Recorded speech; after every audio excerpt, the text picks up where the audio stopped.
Assalamu alaikum. So Welcome, here we everyone. are. Happy New Year, everybody.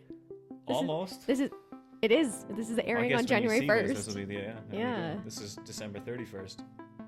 Yes. Here But we are. they don't need to know that. You guys don't know that, so we wish you all the best in this 2022. Hopefully the year that nobody remembers COVID-19. And that's so 2019. That's So, like so 2020. Like 2019, nobody really knew that existed. I know. It's kind of dodgy to call it COVID-19 actually. It should be Yeah. COVID 20, even though it started in 19. But no, again, nobody really I think knew. they only did that because COVID-19 sounds cool. Yeah. COVID-20 doesn't have the same ring to it. Yeah, definitely. But here we are, our second video Our podcast. second video. Just like we said we were going to do. And audio for all of our And audio audio. listeners. For all you audio listeners, if you want to check it out, you can hop over on YouTube and check out the video version. Yes, in case you want to actually watch us sitting in the studio chatting it up. Here we are. So Here we are. today's topic, dun, da, da, da. Food for thought. And you guys, I think it was in season 1. going We back a did ways, a yeah. similar podcast episode, but we're going to elaborate. We're gonna elaborate a little bit further in terms So, of halal food, what it is we eat, why we eat it, how we eat it. why it's important, Exactly. all the things. So let's start from the top. So as Muslims, we follow the religion of Islam, and we're very strict, should be very strict on what we eat because it is an act of worship. Absolutely. It's seen as an act of worship. So let's define what halal means and haram. So what's the definition? Halal is permissible, and haram is the opposite of that, which is impermissible. Yes. So what makes something halal? Like So- by default, veggies, fruits, all that stuff is halal. Exactly. The halal versus haram in terms of food comes from how that animal is slaughtered or sacrificed in our case. And in order to become halal, as per the overwhelming majority of Muslims around the world, the animal there's quite a few different steps. So you have what is the mandatory act. And then you have the sunnah, which are the accompanying acts to make it even more blessed. So the first act, which to make it halal, is it's going to get dirty, it's going to get gross, not that kind. But TMI. exactly. So you're going to take a very, very, very sharp blade, and you're going to slice the animal's throat. You're going to say Bismillahi Allahu Akbar, and you're going to bless that animal. You're going to say in the name of Allah that Allah is the greatest. And that then becomes permissible for us to consume. This is Now- referring to animals only, guys. Yes, not people. Yeah, no, don't eat I people. meant like everything else by default is halal, but Correct. anything animal derived, Yes. like You don't have to say anything- Bismillahi Allahu Akbar as you cut your broccoli out of the garden. yes, it's just referring to animals. So there's a bunch of other rules that also have to be in place. It's not just the So You know? that's the basic. Yeah. That would sustain and suffice.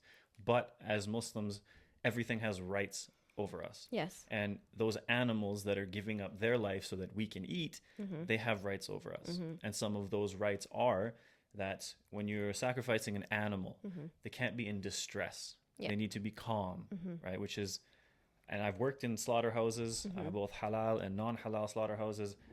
I know what it's like. Animals know when they're about to die. It's Yeah. it's not a nice thing. So it's about keeping the animal calm, right? They're not allowed stress-free, anxiety-free. Exactly. They're not allowed to see the knife that's about to across their throat. They're not allowed to witness other animals being slaughtered.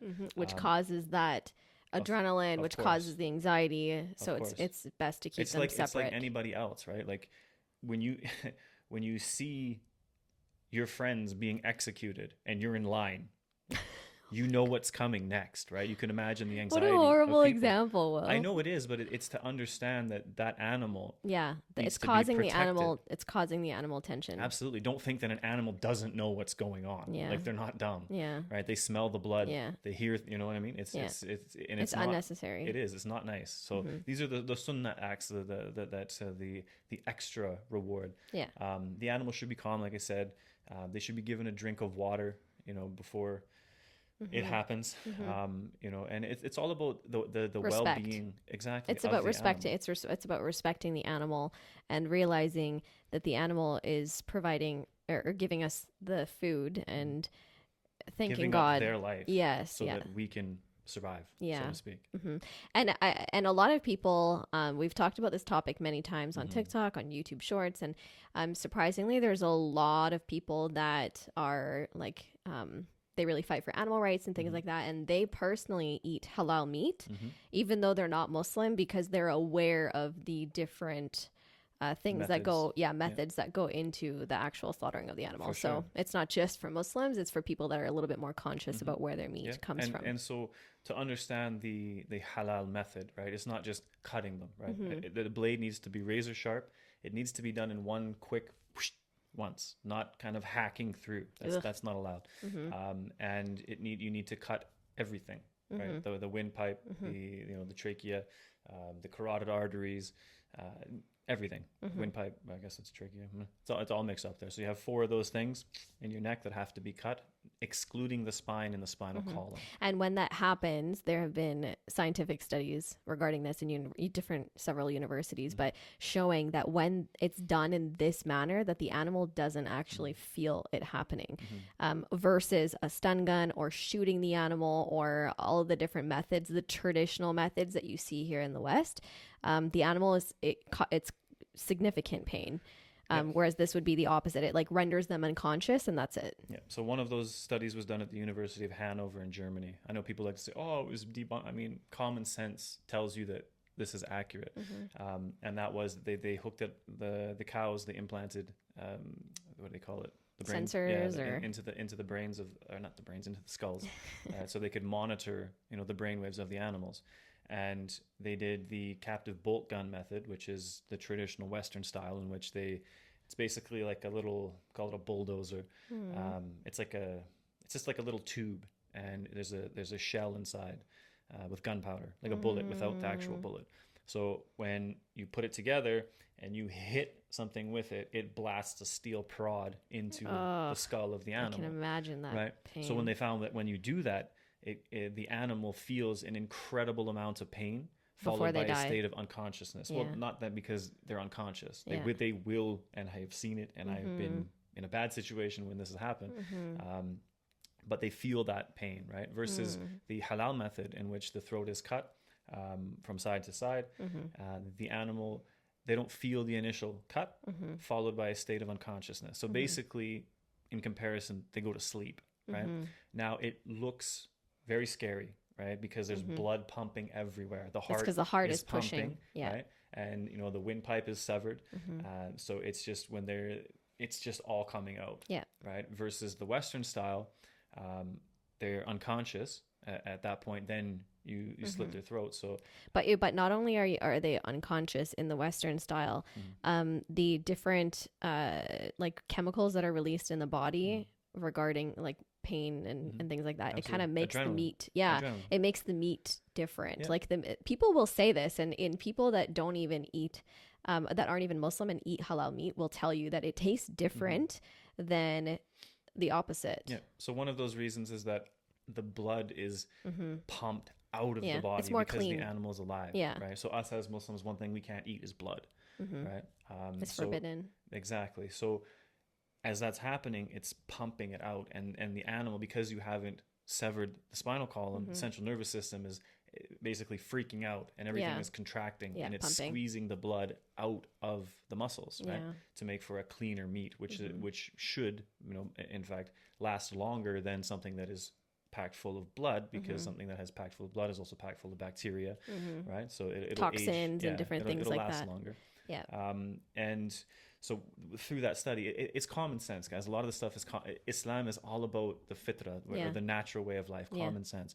I can show you on my hands how many times I've cut myself with very sharp knives and blades. That's right. And that's the key to understand, is that when you cut yourself with a very sharp knife, you don't feel it. Yeah, it just like happens. You're like, oh no, I cut myself while cutting broccoli or whatever. Exactly. Like I've cut myself to the bone so many times, and you don't feel it, right? So what does that tell you? That tells you that when you do that quickly, right, the animal doesn't feel the pain, the blood is pumped out, and all of a sudden, it's like fade to black, and then they've now become deceased.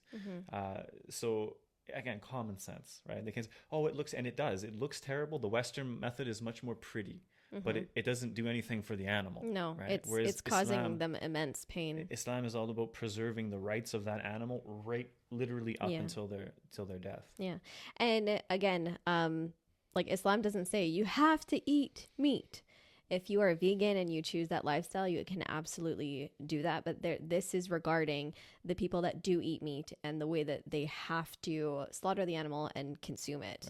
Right. As Muslims, again, like I mentioned in the very beginning, it is an act of worship. It's like, I guess you could say, part and parcel of how we live our lives as Muslims. We don't just, pray 5 times a day and fast and all these little things. There's so many other requirements, whether it's the way that we dress, the way that we eat, the way that we speak. For our prayer. Yeah, so many different things. And what we eat and what we consume has a lot to do with our faith as well. Yeah, so absolutely. And that's some of the things that get overlooked, is that, because it looks, and I've read this and you've heard it, right? Mm-hmm. It's so barbaric. Really, it's not. That what it is you have a whole bunch of Karens out there that they see blood and an animal moving and twitching, and it's like, oh, the animal. Yeah. They would just rather just see it, have its head crushed in, because it with looks just pretty. A gunshot. It looks nice. Yeah, right? Yeah, okay. To the human eye, maybe, but not for the animal. Put yourself in their shoes. Yeah, yeah, for sure. And so, now I guess we're going to move on to, we've already talked about like halal meat and what that means, but there are also certain things that we're not allowed to consume, and that would be pork and alcohol, and obviously like drugs and things like that. And also anything that has died without the pronunciation of God's name upon it. So that's a big one. Yes. Is to know. Now, in Islam, everything haram becomes halal out of necessity, meaning you're in the desert, you're starving, the only thing there is a pig. Eat the pig. Say Bismillah and eat the pig. The only thing you have to drink is alcohol, which is dumb because alcohol is going to dehydrate you and probably kill you quicker, but it worked for the pirates and whatnot. So I don't know, but it becomes permissible for you to preserve your life. Y'all, this is like, he's speaking like extreme scenario, like Exactly. you just fell out of an airplane and are on like a deserted island and there's nothing in sight other than those two things. Right. Okay, we're talking about life and death. We're not talking about the fact that you live in a city and you can just eat whatever you want because you feel like it. So that's actually something that I want to talk about. Let's rewind a little bit. So we live in Canada. And we grew up in Western Canada, in British Columbia. And actually, we did not grow up in Vancouver, for those of you that like, oh, Vancouver is the only place in BC. No. There's some other people that live there. But there's a lot of other places in BC. So we grew up in a small town about 6 hours away from Vancouver. And there... 6 hours? She's driving at 6 hours. I drive the speed limit. My brother Zubair is doing it in about 3.5. Anyways, let's stick with like the rules. So... it's like 6 hours from Vancouver. Vancouver was the closest place that we could get halal meat growing up. So we lived in a really small community where there were no places to get halal meat. There was no Walmart. There was no superstore. There was nothing, guys. Yeah, there was a couple little grocery stores. Pretty new. Like it Walmart, was new. Superstore. There was nothing. They're within the last, before we left, within the 10 years before we left, for sure. Like that kind of stuff started, those stores came in when I was in high school. And even then, it wasn't the first few years when halal food came there. So we struggled, and my dad was one of the first ones in that community. And he, basically the only options that we had was we either drive down to Vancouver with a big cooler and we go to Calgary. Yeah, or to Calgary. Yeah, that was the other closest city. And take a cooler and go to the halal meat store and pick up the meat there, take it home, freeze it for like the whole year type of thing, and then eat. Or the other option was struggle, like my dad did. He went around to all of the local farms and he made tons of farmers obviously shut him down. Like, yeah, no, I'm not doing that. Like, that's too much work. I would rather just, and that's it. Just be done with it, right? My dad was like, no, I can't do that. It's against my religion. And so he made friends with, I think, 2 different farmers, and eventually was able to kind of convince the different Muslims in the community, like, hey, like this farmer is willing to let us slaughter the animals and get the meat. So like, let's pitch in for a cow or whatever it was, or chickens or things like that. So that's what happened. That's literally how we lived for like 20 years. And it was this thing. I mean, he came to Canada in what, the 70s? Yeah, like I think way back when. Yeah, like the struggle is real, people. Struggle is so real. There was nothing, and the amazing thing is, although my dad is an immigrant, same with my mom, they never ever went to the grocery store to just get meat just because they felt like it. Yeah. They knew that was against the religion, and their faith was so strong that they struggled and did everything that they could to make our lives easier, like me and my siblings. Of So course. yeah, so growing up, like I personally did see other Muslims eat non-halal meat because they just felt like it, and that was their choice. And no judgment from me, but like my whole life, I never didn't even think about it. My friends would always be like getting meat wraps and like chicken wings and whatever, and I would be like, okay, no. I would always opt for the veggie options, like a veggie wrap or a grilled cheese or just things like that. So that's kind of what I wanted to talk about now, is like we obviously live in the city now. We live in Ontario. And when we first got here, we went crazy. We're like, there are so many halal meat stores and restaurants, because there were no restaurants over there. There's still no restaurants over there, by the way. And we can eat anywhere here. Like you can even go to a mall here and you can find a halal mall has halal restaurant. food, Yeah. It's such a luxury that people don't realize.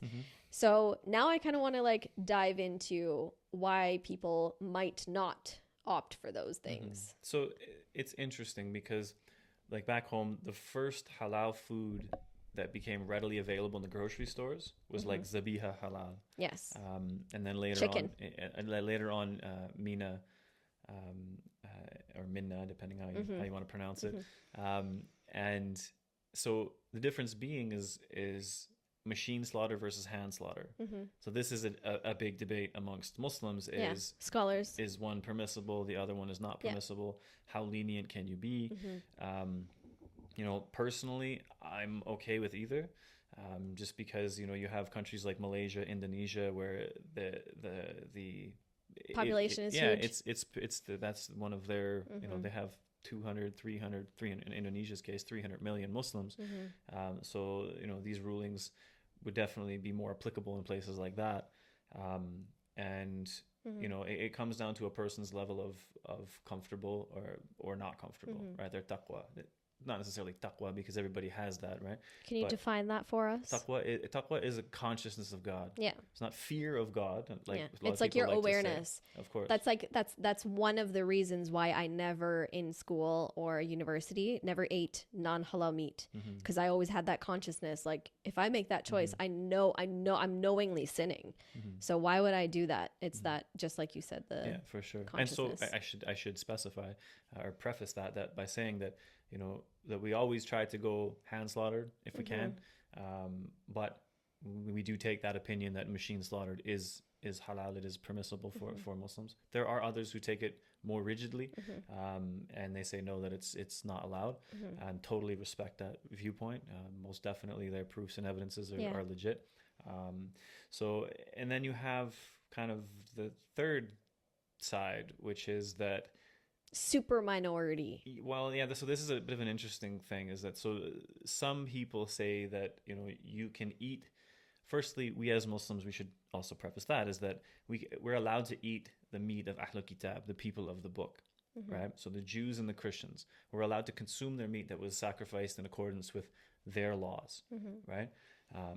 Now the issue comes about, you know, people say, well, we live in Canada, it's a Christian country. Well, it's not a Christian country, it's a secular country.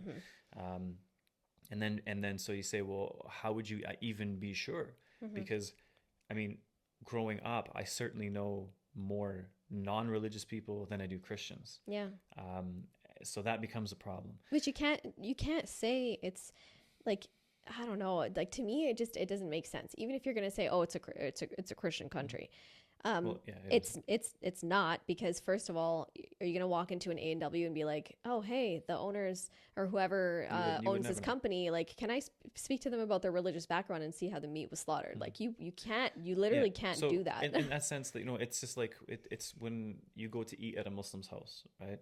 You don't ask them if the food is halal. You're going to assume it because they're Muslim. You're going to assume it, right? And in the same sense, you're going to someone's house that's a Christian, practicing Christian, not somebody who says, oh, I'm a Christian, but, you know, they don't follow the religion at all. That's not what kind of is being referred to here. Because again, like we talked about, you can't eat anything that the name of Allah, the name of God, wasn't pronounced upon when it is sacrificed. It becomes, then it dies in that state, it becomes haram for you to eat. Yeah, so you would err on the side of caution and you wouldn't eat it. Well, yeah, so you do have scholars that hold that opinion, even in the West. A lot of these opinions seem to come from places that their scholars are not from. Like they're giving fatwa for Western countries, and they're not from here. Where are they from? A lot of them from Saudi Arabia and these places. I'm not going to get into names or anything like that because I don't want to be disrespectful. But if you ask any majority of scholars in Canada, probably in America as well, they will tell you that no, it's not permissible for you to go to McDonald's and eat the meat because it's a Christian country. So America is the largest per capita Christian country at about 205 million Christians. And that leaves about 135 million people who aren't Christian. Now, 1 in 3 people are not Christian. So, and then again, the level of Christianity and level of the piety and all that sort of stuff, right? So it really, it's sad because, you know, where we're from, you know, they have not too far away from there's a university, and they had I don't know what kind of foreign exchange deal they have with countries, but they had with Saudi Arabia. So I think there was at that time 300, 400, 500 Saudi students. I remember that they came as foreign exchange students. So when they would come, they would eat anywhere, right? And you know, and the imam in camp, where they're from, I don't want to say the name of the city. No, Kamloops, British Columbia, Thompson Rivers University. The imam there, no, you can't eat the food. It doesn't work like that. You can't do that. You got to eat halal food. We're Muslim. So they say no. Scholars back home just say Bismillah and eat, right? So it's the really, I'd say, dodgy part about it is that I would say the groups, right? Because it is groups of Muslims who have their own methodologies and understanding of Islam. They're very rigid when it comes to so many things. So many things. Right? They will tell you, for example, you have to follow the opinion that music is haram, of scholars that music is haram, because it's the majority, right? That's their opinion. Yeah, well, that's what I'm saying, is that, but when it comes to halal food and eating halal food, they say you can eat anywhere. You can take the minority opinion, no problem. It doesn't. I find that so odd. Yeah. I find it even more odd that people. So we've done several videos. Like we last one that we did, I think we talked about Subway, because Subway was under heat for their tuna fish, right? It has like pork in it or something. It has, yeah. It's not. Apparently, it doesn't even have traces of like tuna. But regardless, let's not do barfing sounds on the podcast. I was just gonna say this on that note. I think it was Malaysia or South Africa. They found traces of pork DNA in. Oh my god! I think it was Cadbury chocolate bars. Yeah. Anyway, I shouldn't say Cadbury, because if it's not, then it's the whole thing. So okay. Anyways, we'll take Cadbury out. Okay, so let's rewind even more. Yeah. So when I was growing up, so we never ate non-halal food. Okay, never. Like we never ever did. We never ate marshmallows. We never had anything with gelatin. We never had anything that had anything animal ingredients in the products. Even when it came to bread, we made sure we read the ingredients. What we did have though is fish. So we would have Filet-O-Fish at McDonald's or Burger King or whatever. Later on, as I got older, after I met you, I then realized that potentially that fish could be fried next to chicken. More often than not. It was like a cold turkey. It's a cross-contamination. Heck no. Like it was like, oh my God, this is never happening again. And it's been like 10 plus years. Like we stopped eating fish unless it's a strict fish restaurant with fish only. Yeah, like a fish and chips, like no chicken whatsoever. So we're always calling. Even then, I mean, most people they don't look into those things. They don't realize French fries, cross-contamination. Potatoes, but would they coat them with beef? Not just that, they're frying it with chicken. Well, yeah, not McDonald's, but many restaurants. Any like the majority of small restaurants, because they don't have separate fryers for everything, right? Yeah. I mean, when I used to work at a fishing resort, there was 2 fryers, and everything went in there. Yeah, everything went in there. And the thing is even when the bacon went in there one morning, and the chef freaked on me. She's like, "What are you doing? You're making that?" I said, "Hey, the manager told me to." Oh my gosh. Yeah. So when you go to a restaurant that's a non-halal restaurant, you're going to just a typical Western restaurant, it gets really muddy and really complicated with what we can order. Like there have been times where we've sat down and we've looked at a menu and we're like, yo, there's like nothing to eat other than salad. Like we can't eat anything. So we always have to tell them, we have to explain to them like, please make sure that you cook it in a separate pan. The pan has been washed really well, yada, yada, yada. There's no cross-contamination. Even if we're ordering pizza, like making sure that it's cut with a separate board, knife, all that kind of stuff. We went to Victoria And in Victoria, British Columbia, there's not a lot of halal restaurants. No. Other than your typical, shawarma, whatever. So we went to a place that it seemed like it was halal based on the website and maybe some reviews, whatever. And we're looking at the menu, and there's like pork, this and this. Yeah. And I asked the lady, I said, so everything on the menu is halal? She's like, yeah, of course. I was like, even the pork is halal? She's like, yeah, of course. I was like, well, we just get some bread, like some naan bread, and then we're out. But yeah, that was so awkward. There's definitely going to be people that try to profit off of Muslims, and they'll say, oh, this is halal, yada yada. Mm-hmm. So you got to be really careful. On that note, I heard a story. I don't know the authenticity of the story or if it's true or not, but in Vancouver back in the day, there was a halal butcher shop opened up across, and there was another butcher shop over there across the street or whatever. And I think this is first or second hand, so take it with a grain of salt. And the guy, the non-Muslim, saw that his business was very good because all the Muslims were going to there, right? So he kind of asked, what's how it's halal, everything here is halal. So he put up a sign outside, it was a halal pork. Oh for my sale. God! Again, yikes.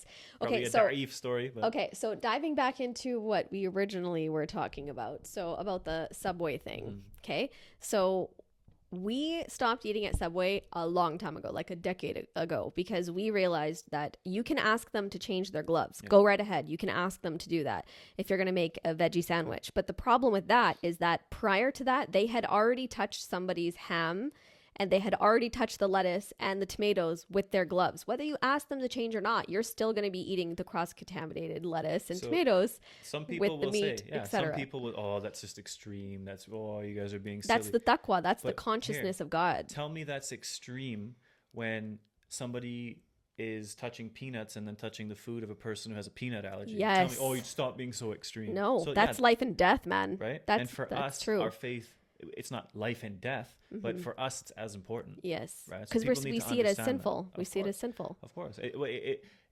We as Muslims are supposed to be conscious, that taqwa, that consciousness that God is watching, that I need to do good. I need to be a good human being. I need to do all these things, right? So people say, you guys are so, everything is so hard for you, whatever. It's not hard. It's not hard to ask people, right? And then, like Subway, like you're touching everything. Yeah. I don't want to eat that. No. I don't feel comfortable eating that. So I want to know if it's that way, right?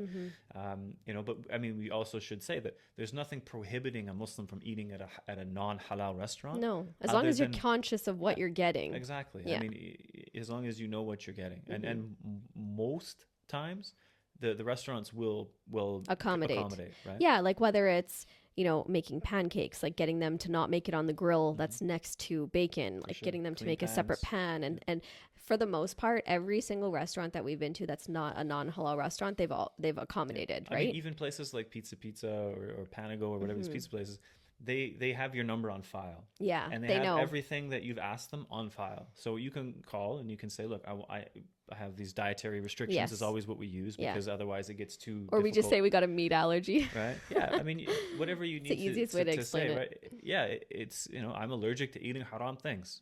There you go. I mean, we all should be that way, right? But yeah, I mean, so you're on file. Okay. So it says here, clean gloves, clean knife, clean board, separate from anything else, right? And so I mean, you do your part, and then everything else is in the hands of God. And the thing is I think I want to speak directly to the young Muslims, right, that are listening or watching this. And maybe you're listening to this and you're like, whoa, like I never thought about this before. Maybe I haven't been strict about eating halal meat, and you're kind of pondering your life right now. That's okay. We've been there. You can always start fresh. You can always make that intention. You can make the niyyah that you are going to sacrifice and struggle and try to make things right and start eating halal meat. And continue doing that, and know that when you're doing that, it's an act of worship. Like you're doing an amazing thing for your faith. And you'll notice that things will start to change in your life. When you start to consciously put the right food in your stomach, you're going to see blessings come about in your life. You're going to see your prayers being answered and things like that. And the same goes for praying salah and dressing modestly and all those things. Like anything, when you come closer to God and you're sacrificing the dunya, right, the life versus our afterlife, like you're gonna see amazing things happen. So it's never too late to start. And maybe to those of the people that are listening to this that maybe do follow the opinion that you can eat whatever you want, maybe this is also going to give you that second thought about it. Yeah, for sure. And so on that same note is that, I've heard scholarly opinions, very minority, very, very, very minority opinions, if people want to use the term majority, minority, that it's depending upon the percentage of Christians in the country. Right. So here, let me just throw a couple things out here for people who may have never heard these things before. These are scholarly opinions, and one thing that you'll know about us is that we don't get involved in drama, even if people create drama against us or because of things that they might have thought we said or that they don't understand. We respect the ulama, the scholars of Islam, all of them, and but they're all human beings. They all make mistakes. We take the good, we leave the bad, and Bismillah. So the percentage, if it's 60% or more of the country that is Christian, then it's the food is halal. You can go to McDonald's, Burger King, whatever. Wow. So I mean, again, we have to use logic. Allah tells us over and over and over in the Quran, use your common sense. Think about these things. Yeah. So you got your Big Mac and you're just about to launch into it, right? 2 Christians died in a car accident. Now it's 59.8% of the country's Christian. So that it's haram now. Like, is it worth it though? What? Like, when I think about this, because again, like, I grew up in a really small town. I didn't wear hijab growing up. I didn't pray growing up. But this is one thing we were really strict about, is like what we ate. And I in my mind, I'm like, if you don't have to, why do you? Like, it's not like a life and death situation where you're in a deserted island and you have nothing else to eat. You just choose not to choose a salad over a burger. So another thing is people like to they say, oh, you pick and choose, right? Look, the Prophet ﷺ, he was never presented with 2 options where he didn't take the easy way. It was to show us, don't be extreme in your religion. Make things easy for people. Don't overburden yourself. But he would never cross the line. It's not 2 things. One's halal, one's haram. We take the haram one because it's easy. No. Never. No, yeah. Right? So it is easy. There's so many options. It is very, right? it's you very have easy. Vegetarian options everywhere you go. You have vegan options. You have so many different options. Yeah. Right? That whole vegan movement has been incredible for Muslims, guys. Absolutely. Well, you know what? The biggest movement that has been beneficial for Muslims is that of Orthodox Jews in America. That too. The Jewish lobbyists that have the little K with the circle and all the different kosher logos have saved Muslims so much. Right? Yeah. So they've done so much work in terms of that, certifying these things. Yeah. We look for kosher symbols because we know their dietary restrictions are permissible for us. But on a couple more things, right? So these same people from Saudi Arabia and these places, they'll tell you that eating gelatin is halal because it's gone through a chemical change and now it's no longer pork, it becomes something else. Right? Again, total minority opinion, but it's on YouTube, so people think, oh no, Sheikh said that, it's good to go. Oh, yikes, man. Yeah. I could never. I literally could never. Or better yet, the country has a cross on their flag. It's halal. The food is halal for you. Wow. But again, I keep resorting back to this. Like, if you don't have to, why do you? Why? Like, why? Because people are lazy. It's pure laziness in my I'm straight up going to say that too. That's how I feel. I feel like it's total laziness. You can go and get a veggie burger anywhere. You want to eat dal? You want to eat a Big Mac?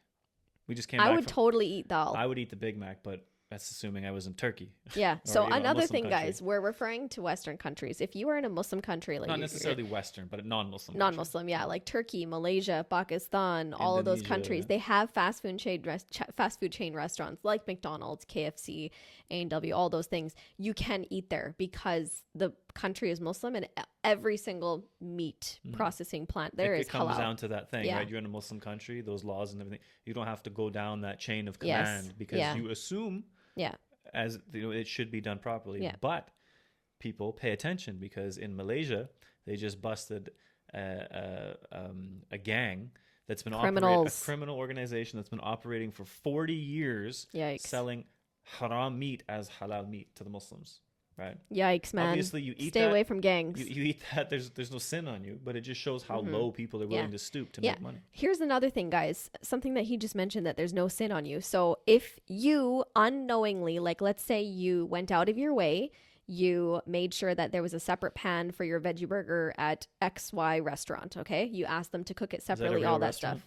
Just saying, okay? Maybe. Sorry, XY. So you tried your absolute best, but for some reason the chef maybe grabbed the wrong flipper, and it was a meat flipper, and they flipped your veggie burger with it. Okay, that has nothing to do with you. You went out of your way to make sure that you did everything possible to make sure it was halal, and the sin of that would not be upon you. Of course, okay? It's because Islam makes sense. It's logical. Yeah, right. You're doing what you can, and beyond that, that's it. But if you knowingly order the burger and knowingly know that it's not halal and you're eating it, then yes, the sin is upon you because you're consciously making that choice. It's all about intention. Islam comes down to intention and like your choices and the choices that you make in your life based on your faith. So yeah, absolutely. And that intention, that it's literally our entire life and our entire faith is based upon our intentions, right? When we're going to Which pray, is amazing. We make that intention. We're going for Hajj, we make that intention. We're going to give zakat, we give that. Our intention is theirs, right? So it's all about what's on the inside, right? But it comes down to, look, if not for halal food, right? If you don't have to eat, if you can do these other things, what's the point? Yeah. Well, what's the point of halal food anyway? Yeah. What's the point? What's the point in having? What's the point in those commandments if you're not going to follow them? And that's the thing, is it's like these same people will say, "Oh, music is haram. We can't ever listen to it. It's so sinful, yada yada." But they'll walk into McDonald's and eat a burger. And to me, I'm like, "Yo, I think that's intense," because number one, we're going to dive into this with a scholar later, but music is not even mentioned in the Quran or anywhere. But halal food is mentioned all the time. to just because not mentioned in the Quran, of course, Allah has not forbidden that thing explicitly, right? There are hadith that are misquoted, misunderstood, misinterpreted, right? So again, but halal food is clear. Halal food is clear to Allah us. says eat we are literally given the steps on how to slaughter an animal in accordance to halal authority, and yet there's still people that are like, "Man, I don't have to do that." What? Yeah. Since when? So it's I mean that again, this comes down to the views and opinions that we take. Yes. Right. Other people who go down that other road, that's it's up to them. Totally. That's you. Totally, and at the end of the day, the sin of that will fall on the shoulders of those scholars if they're wrong. And this is about, and again, this is what we have to understand, is that common people, lay people like us who aren't scholars, have never studied, that if we're following a legitimate opinion about something, for example, music, there's that ikhtilaf, there's that difference of opinion amongst scholars. You don't get to say there's ijma, the consensus, whatever. That if I'm taking their opinion, I'm not the one who's sinful because of it, right? Because for one, you look at everything prospectively and you say, okay, look, here's the proofs and evidences here for any issue. Here's the proofs and evidences on this side. What makes the most sense to me, right? And which scholars do I know and trust? And that's the way you go. It's not on you, right? Yes, in part, but at the same time, I kind of disagree with you. I'm going to play devil's advocate here, because every Muslim knows what halal meat is. Every Muslim knows that. Okay, but again, it comes down to that difference of opinion among scholars and their understanding, their interpretation and explanation of the Quran.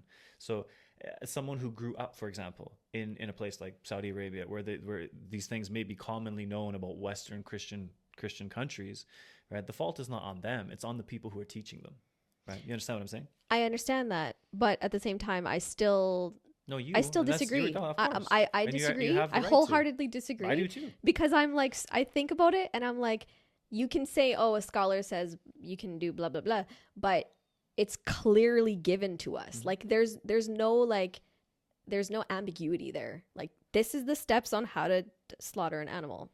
This is what halal meat is. That's the only meat you should eat. Yeah. Okay.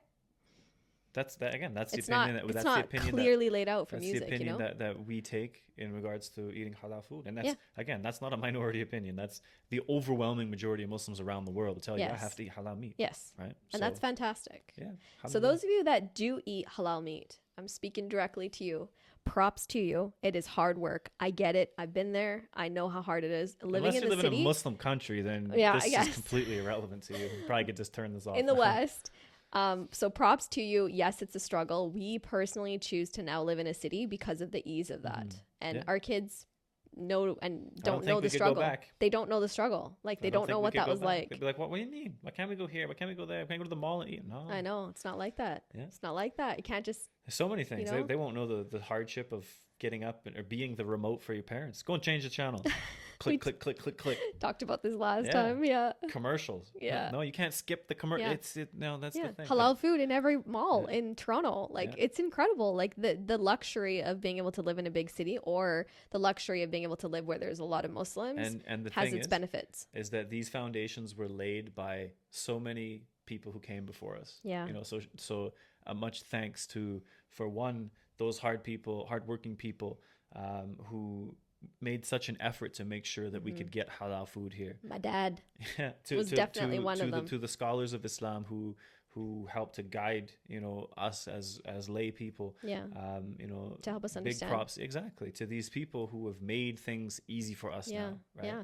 The fact that you can literally walk into Walmart or a superstore and buy halal hot dogs or halal chicken wings or burgers, like that is a big deal, you guys. Like that was unheard of when I was growing up. Meals now, with halal meat. Yes, right? it's incredible. It's incredible, and I hope that it's even going to become more mainstream. Like I hope it'll be to the point where there'll be like ground beef, and there'll be goat, and there'll be lamb, and all of these different animals that we're allowed to eat, like in different grocery stores. Like hopefully in the future there won't be any struggles. Yeah, for sure. I mean, it is that way, right? No, sorry, it isn't that way right now because. You have a certain few grocery stores like Superstore, like Walmart that carry these things, but a lot of the other ones don't. No, they don't. Right? We won't name names, but but if you're listening, grocery stores, get with the program. The Muslims are waiting for you. That's it. You want to increase your bottom line? So that's to sum it up in a is it, like a 40-minute nutshell? Yeah, no, that was good. So food for thought. Definitely walk away and ponder all of these things. This is just how we feel. This is how we live our life, and we want you guys to be a part of it and want you to kind of understand our perspective and kind of why we live the way that we do and why it means so much to us. And, for sure. I mean, you have the laws of Moses in the Old Testament, right? In which Jesus affirmed that don't think I've come to get rid of the laws of Moses. I've come to confirm them, and that these aren't going to change until the heaven and the earth pass away, and so on and so forth. That, you know, these are the same laws. We don't eat pork, right? We don't go near it. I mean, we don't consume alcohol. We don't consume alcohol. There's a lot of things that we don't do. And, you know, all these years later, this is us, this is our faith, and this is what our faith teaches. And at the same time, you know, people who are not religious, when you look at Muslims, right, don't think there's something weird about them or strange about them. You know, like the example I gave earlier, right? Someone who has a peanut allergy or someone who is a celiac. They all have these same issues. They all literally, because it's their health and well-being, right? And so for us, it's our spiritual well-being. So that's why we take things as rigid and as strict as we can in these matters. Yep, totally. Thank you so much for tuning in, you guys. We will see you again next Saturday. I hope you are enjoying this. Wherever you're listening to this, if you're listening to this on YouTube, if you're listening to this on Spotify or Apple Podcasts, take a screenshot or a picture and tag us on Instagram and at us at Saleh Family Official and Son of Saleh Official. We love seeing what you guys think about these topics and how you're enjoying it, and we'll repost it on our stories. We love to see that. It makes us so happy. Yeah. So bye for now. Assalamu alaikum, and we will see you next year. I guess it's already next year, but yeah, we'll see you next week. See you in 2020. Let's hope for a better one. All right, guys, take care. Well, if you've made it this far, you must be really bored. Like, do you seriously have nothing better to do than to listen to us talk? Haha, just kidding, guys. You know we love and appreciate every single one of you. And if you did enjoy this episode, why not subscribe for more Saleh Family nonsense? And if you really want to show us some love, drop a comment on whatever platform you use to stream podcast. Even if it's just one word, it goes a long way. Thank you so much for being a part of this Saleh family of ours. We'll chat again soon.